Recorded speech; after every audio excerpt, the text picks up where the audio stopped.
নমস্কাৰ বন্ধু বান্ধৱীসকল, চাওকচোন আজি ৰাতিপুৱাই শুই উঠিয়ে গাহৰিকেইটাহে এনেকৈ ধৰা দেখিছোঁ। শুই উঠি আহি মানুহজনে আগতীয়াকৈ উঠি আহি এয়া বেপাৰী মাতিলে, মাতি পিনি গাহৰিকেইটা হেৰি কৰি আছে।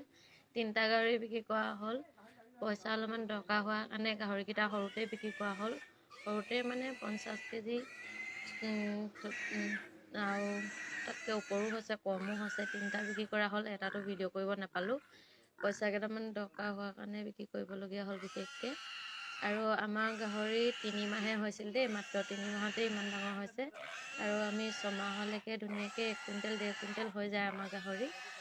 এইকেইটা বাৰু সৰুৱে আছিলে, ডাঙৰ হোৱাকেইটাৰ কথা কৈছোঁ।